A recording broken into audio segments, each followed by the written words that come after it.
Yes, we are back with our last speaker of the night. So, today we have Amanda Smith, who will be speaking on the role of acceptance in recovery lessons from Marsha Linehan's life.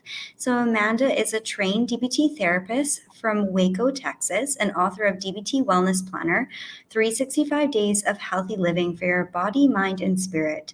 She founded Hope for BPD and a blog called My Dialectical Life. Amanda started out in the mental health field by serving as the executive director of the Pinellas County, Florida affiliate of the National Alliance for Mental Illness, NAMI. In 2007, she founded the Florida Borderline Personality Disorder Association, a nonprofit organization dedicated towards providing advocacy, education, and support for persons diagnosed with BPD and their families. Welcome.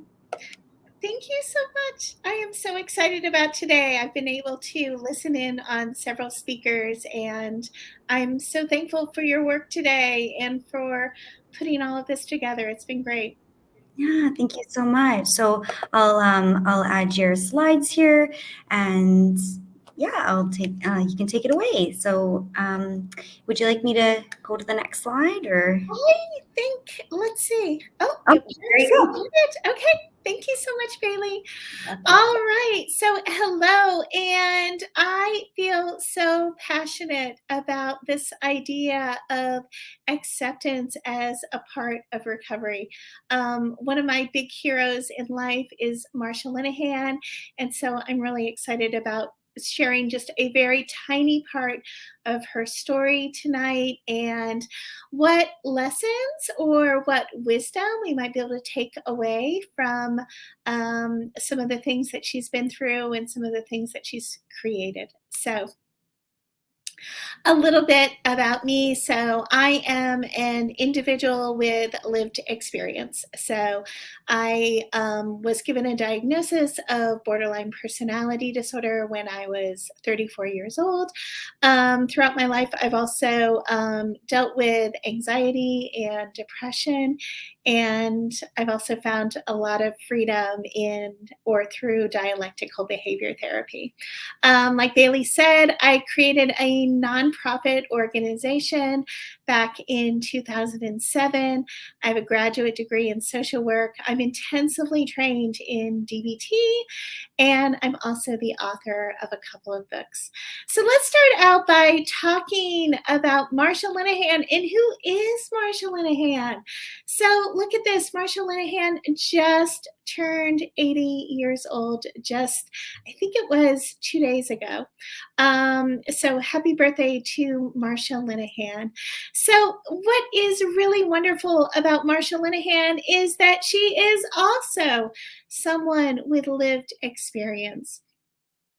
This is so important when we think about where we draw our hope from and how we can be inspired by others. Again, this has been a source of inspiration for me, learning about Marsha Linehan's story and in hearing her story and then thinking about what it took her to overcome a lot of suffering she had, especially early in her life. So, Marsha Linehan is someone who at age 17 was institutionalized. So, she was at the Institute of Living in Connecticut for a total of a couple of years.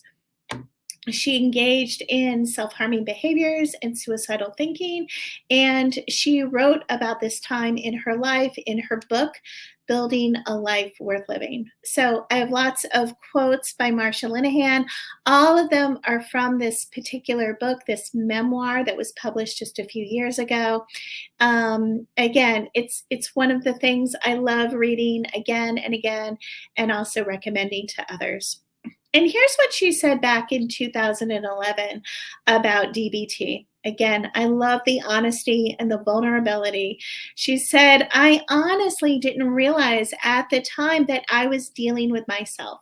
So she's talking about the development and the creation of DBT. And she goes on to explain, but I suppose it's true that I developed a therapy that provides the things I needed for so many years and never got.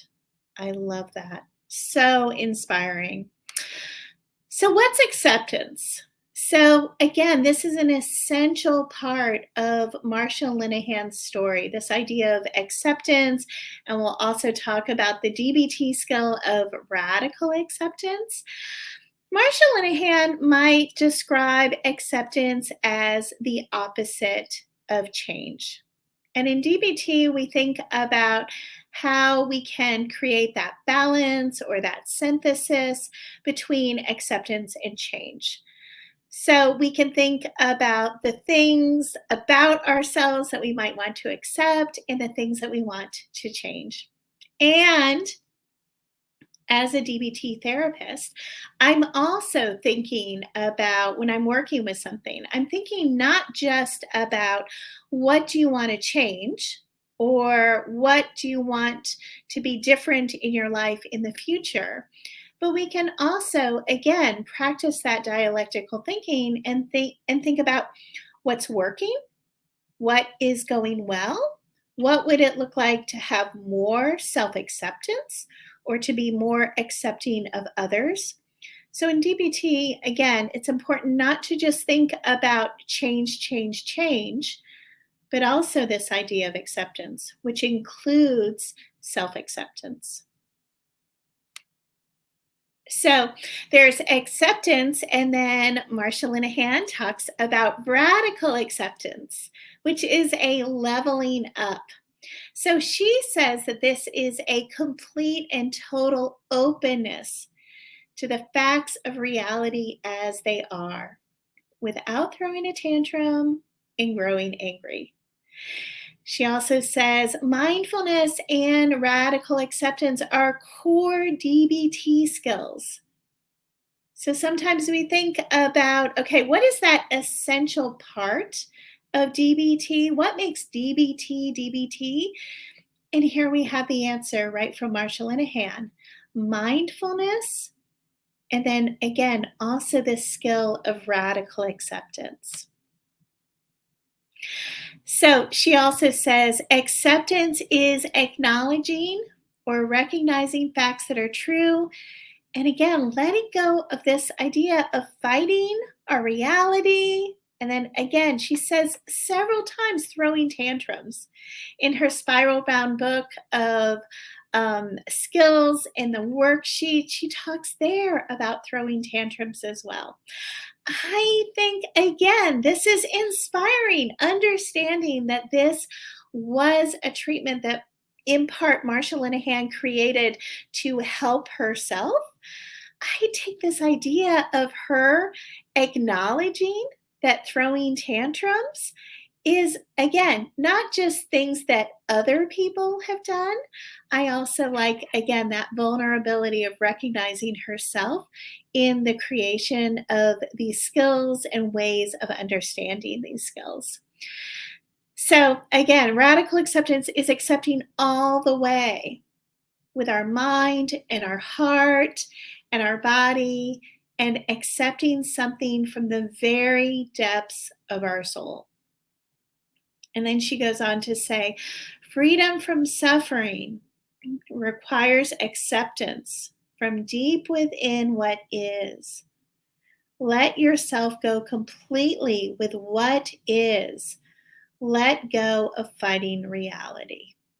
And again, this idea that acceptance or that radical acceptance is so essential when we think about recovery, how we slowly move to recover, I think is really important to consider. So, what are some of the things that we could accept in recovery? Again, this idea of balancing acceptance and change, not just focusing only on change, but also, again, thinking about the role of acceptance. So, I want you to be thinking about, are any of these ideas true for you? When you think about your experience in recovery, or as you recover, or if you love or care someone who is recovering, what might apply to them? So the first one, at any given moment, we are doing the best that we can. So is that something potentially to accept? This comes directly from Marsha Linehan's book. This is one of the very first assumptions that therapists are asked to make. We're asked to make it about ourselves, also about our clients, maybe about treatment in general. Again, at any given moment, we are doing the best that we can. Also, we might be able to do just a little bit better. Again, this is paraphrased from Marsha Linehan's work, but this idea of we're doing the best that we can, and maybe we also want to think about accepting how maybe we could do just a little bit better. What about this next one? Due to genetics or due to family history, we may be predisposed to depression or anxiety, but these symptoms don't have to point to our destiny. Again, so important to think about. Is this something that is a fit for you? Is this something that you could potentially accept? Also, there's nothing wrong or bad with being an emotionally sensitive person. I think this one is so important. And I think that often we don't give ourselves enough credit, and sometimes we don't talk about this often enough, this idea that it's okay to be an emotionally sensitive person. There's nothing wrong, there's nothing bad, there's nothing we need to fix. We don't want to fix emotional sensitivity. We don't even have to medicate it. So maybe that's something we can think about accepting as well. Also, there are many parts of us that are healthy. We don't have to change everything about ourselves, or we don't have to change everything about our experience. Also, recovery is messy. Recovery is full of starts and stops. Life may always be challenging with DBT, without DBT, with recovery, without recovery, with lots of support in our lives, without that support. Maybe life will always be challenging. That can also be something we may want to think about accepting. And then also, finally, life can be still worth living, even with emotional pain. And again, this is another idea that is straight from Marsha Linehan's work. This is something she absolutely believes, I think, for herself, absolutely for others, for her clients, for her colleagues. Life can still be worth living, even with emotional pain. So, what would you add? If you were making a list for yourself of things that you could accept in recovery, what other things would you add? What other things are true for you, or what other things have you observed about yourself in recovery, or about yourself as you work toward recovery? As you're figuring out what's helpful, what's not helpful, what works, what doesn't necessarily work. So what are you accepting? What would you add at the bottom?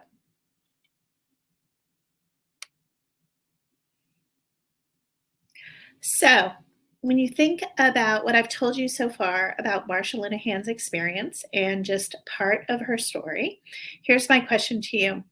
What did Marsha Linehan have to radically accept in order to go from someone residing in a psychiatric facility for 2 years to getting a PhD in psychology and then creating an evidence-based treatment that has now touched millions of lives?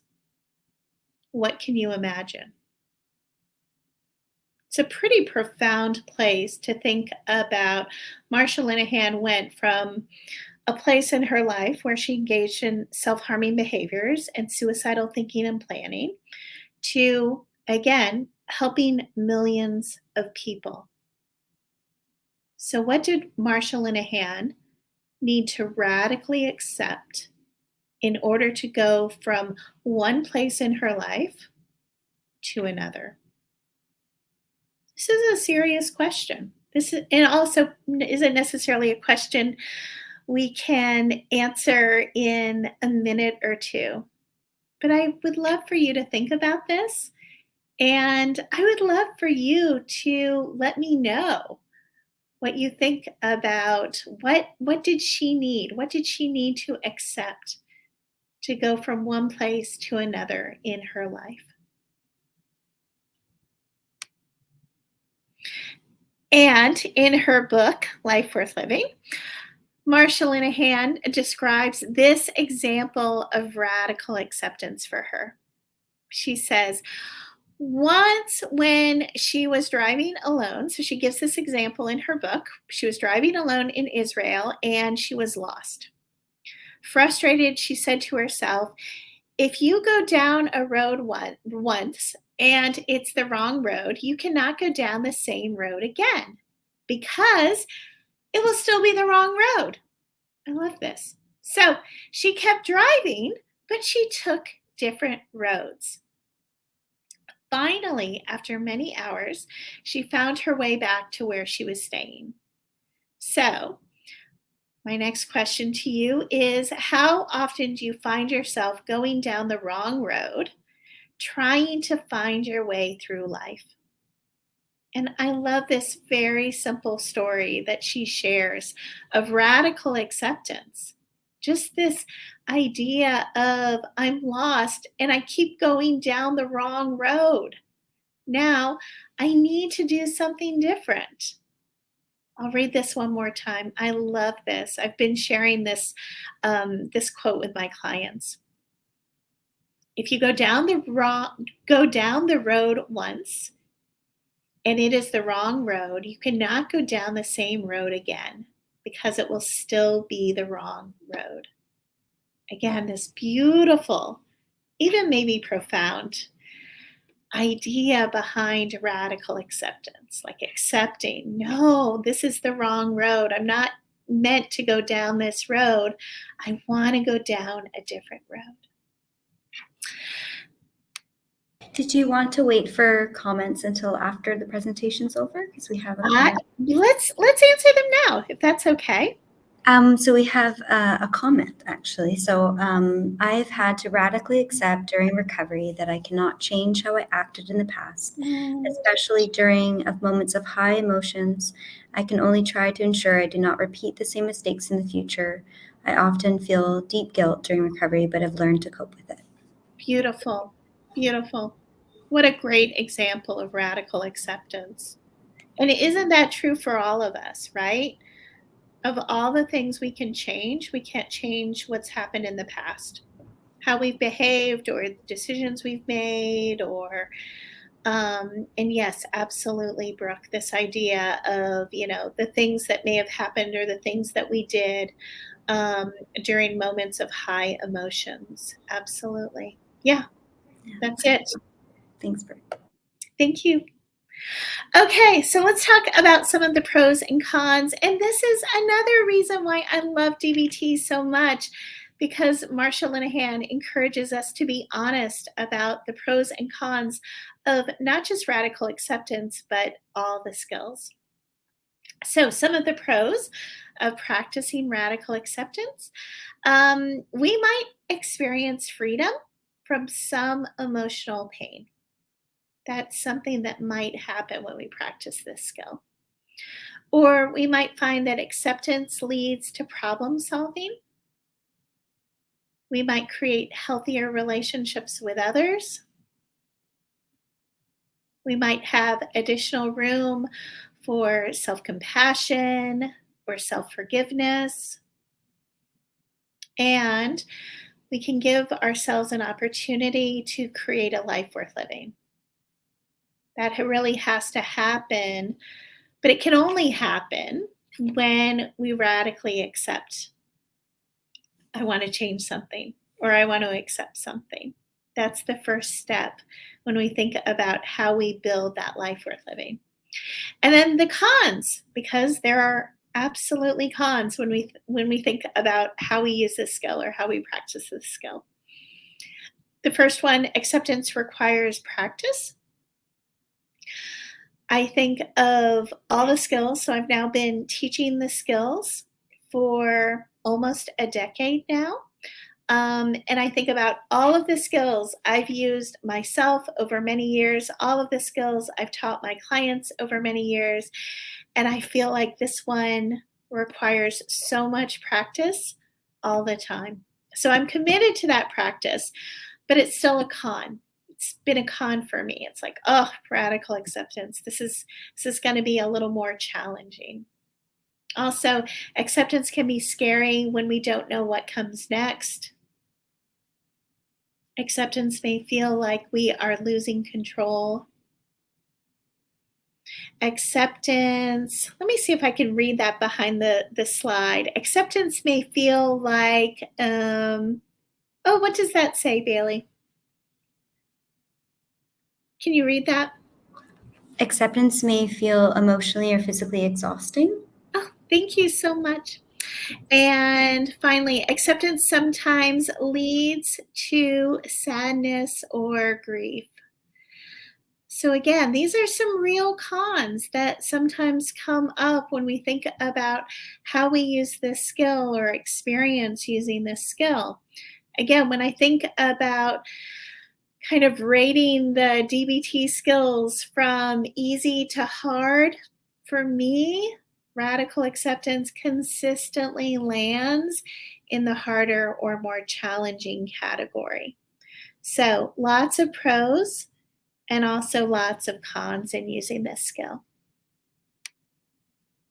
So you get to decide when and how you practice the skill of radical acceptance. And I don't want for you to turn the skill over to anyone else. This is your skill and your skill alone. And we don't even want a therapist making this decision. This is yours to own. I want for you to own the success. So you are the person who is creating this life worth living, not a spouse or a partner or a parent or a child or anyone else. This is your life worth living. So what would it look like for you to take a problem and create your own pros and cons list of accepting? And then after you've completed that list, you can think about what your wise mind is telling you to do next. And even when we do a pros and cons, sometimes, again, this is still a really challenging skill or a challenging idea.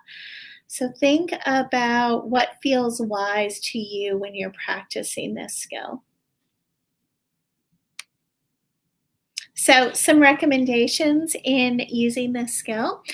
I think about the wisdom of starting really small. So right now, what is the smallest, tiniest thing you could accept today?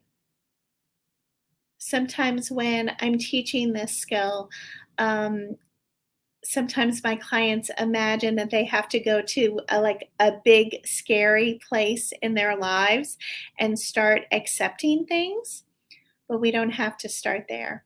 We can think about something very small that we can start practicing acceptance with that very small or tiny thing.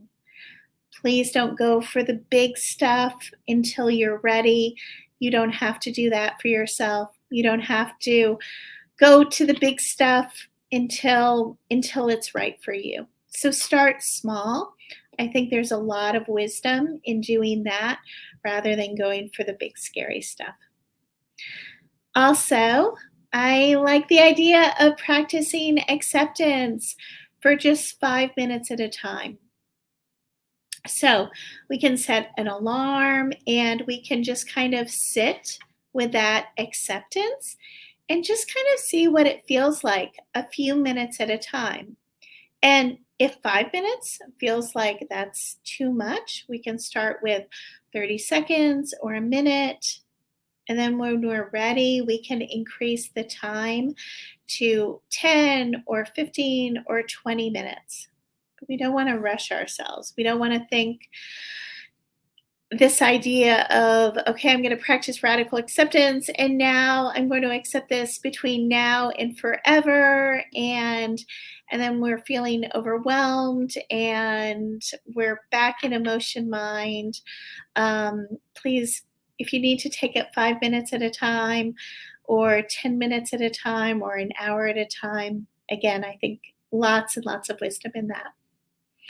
Also, read short stories that demonstrate acceptance as a way to heal or recover. I am such a fan of this book. Again, this idea of Marsha Linehan's memoir, Building a Life Worth Living. I think this is a great place to start. There are lots of other really wonderful memoirs in the recovery space. So many good books have been written. I think that that can also be a catalyst for accepting when we read someone else's story about how they've overcome a mental health diagnosis or some other kind of recovery challenge. A few years ago, I was working with a wonderful client, and he decided to he had been sober for a long time, and he decided to reread the Big Book in AA, which is full of recovery stories. And for him, that was a way to continue to practice acceptance, just reading other people's stories. Or maybe you are that person and you want to start to write down your own story or to share that story with other people. I think, again, that's a way for us to demonstrate that self acceptance. And it's also something that may help inspire other people as well.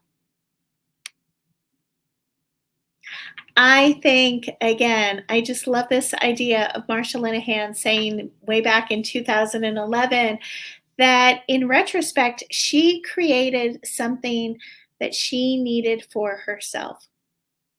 And then she realized lots of other people needed this as well. So, this idea of acceptance and self validation as an act of empowerment is important to think about. Is this an idea that could help you?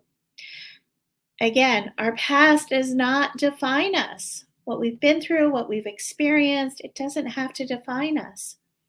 So, what if what you need today does not yet exist? Is this something to radically accept? Could you radically accept that maybe you are the person who is called to lead? To lead in your community, your area, your state, your country, wherever it is. And if you're not called to lead, what can you contribute to the world? Again, thinking about that as a piece of acceptance is important. And also, I would love for you to think about how you could allow yourself to be brave and courageous. I've told you, I am so inspired by Marsha Linehan's story. I am so inspired by my clients who show up day after day after day and do brave and courageous things in their recovery. I feel inspired by them.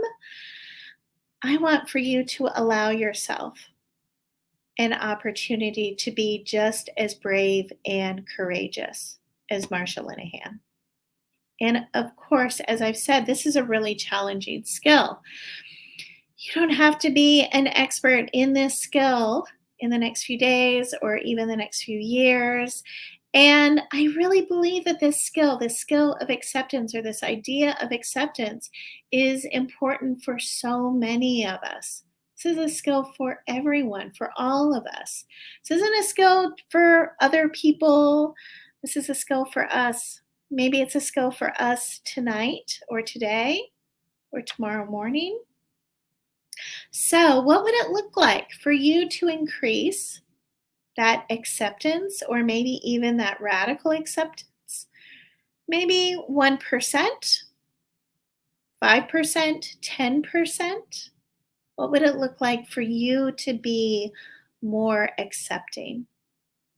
How would it affect your recovery or how you're healing or how you're coping? What would that look like? All right. So, any questions or thoughts? I want to hear what you think. Wonderful. What a great way to conclude the day for BPD Awareness Day on radical acceptance and recovery, and having some really concrete suggestions on skills too. Yeah, and we can open it up to the floor if anyone has any questions. And also, I just wanted to, in the meantime, let people know that there's a link for more information at hopeforbpd.com and mydialecticallife.com if you wanted to see more information about Amanda. And Danielle says here, "Hi Amanda, I took your DBT skills class 2 years ago to learn how to better communicate with my daughter who is diagnosed with BPD. I have thought about you almost every day as I use my new skills. DBT has changed my life and I just want to say thank you. I'm considering getting certified." So, Oh, nothing excites me more when I hear from a former client or a family member or someone and they say, I want to be a therapist. I want to get certified in DBT. I want to share these skills with everyone.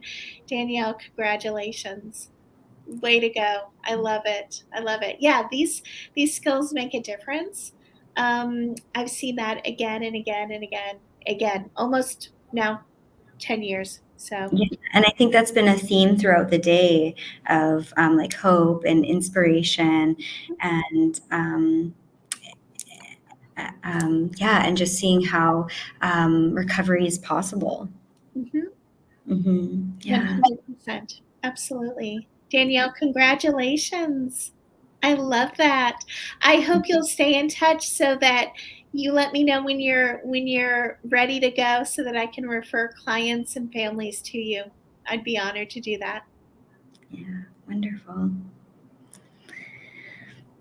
Yeah, okay. Well, I think that's a great place to close. Yeah, Okay. and in case anyone else, usually there's not a whole lot of questions, to be honest. That's okay. Oh, That's okay. we have another person saying, I'm doing DBT for a second time. This is Katie.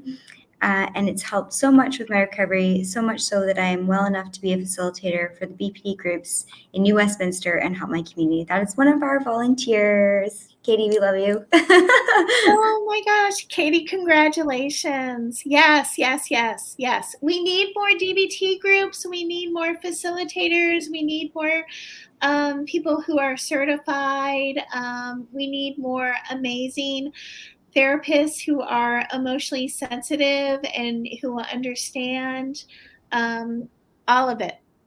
Yes. 100%. Yeah. For sure. Yeah. As a volunteer driven organization, like everyone in our organization like has been touched by BP in some way, whether they have lived or living experience and or a family member. And so yeah, and that's how we see that people can like give back to their community that have BPD and are going on to build a life worth living through like community work and volunteer Mhm. experience, and how it's really fulfilling for them too. So yeah. Absolutely. We need more leaders. So Mm. again, something to radically accept. Yeah, definitely. Awesome.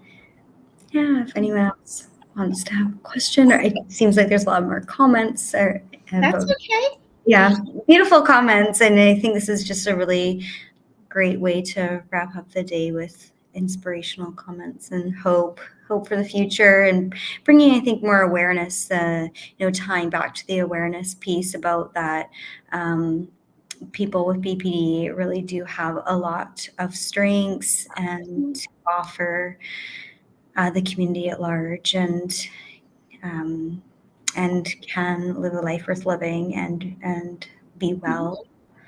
I mean, yeah, and that dialect, like, of course, there's going to be days that we struggle, and we can live a life worth living too. Mhm. Yeah. Absolutely. Wonderful. Well, it was really nice to have you, and I really appreciate everything that you shared. And thank you so much for your time. I'll take this down so I can see it there. Okay. Thanks so much. Thank you. Thank you. Take good care. Okay. Bye-bye. Bye. All right, well, that is all for our speakers for today, but we have one more activity, our closing interactive event that we have at 6 p.m. So please join us because we need your help to do this interactive event. In the comment section, we will ask you the question, in what ways can we create a more inclusive, trauma-informed, anti-oppressive space for people living with BPD? So every year we have a new question and we bring it to the community and we create a orchid board, which is our logo, and we will paste all the answers on there, and then we will upload the picture for everyone to see the community collaborative interactive event for everyone to see what we come up with as a community. So we need your help. Please stay tuned at 6 p.m. and think about what your answers are, what you think about that. And if you weren't able to see the speakers earlier, the uploads, the recordings will be going up in the next couple of days to Facebook and Instagram. Like if you know people that don't have Facebook, it will go up to Instagram also. And so, yeah, and if you want more information again, or to donate, like more information on our program services, or to donate, we also have some more upcoming events. Like this year, we added workshops. You can also find out more information on our website also about the workshops that we're doing. We have 3 workshops in various communities throughout BC. We have one workshop coming up this Sunday in Victoria, which is an introduction to therapeutic yoga. And then one in Lake Country, which is near Kelowna, which is a mindfulness painting workshop. And then we also have a self-soothing workshop in Vancouver. So we're really excited about introducing those this year, and they're by donation for $15, and everything goes towards supporting folks with living with BPD. And you can sign up on our events link on our website. So all that information that I just mentioned will be at www.bpdbc.ca. So stay tuned, stay with us. This is our last event, 6 p.m., and I'll be back with you then.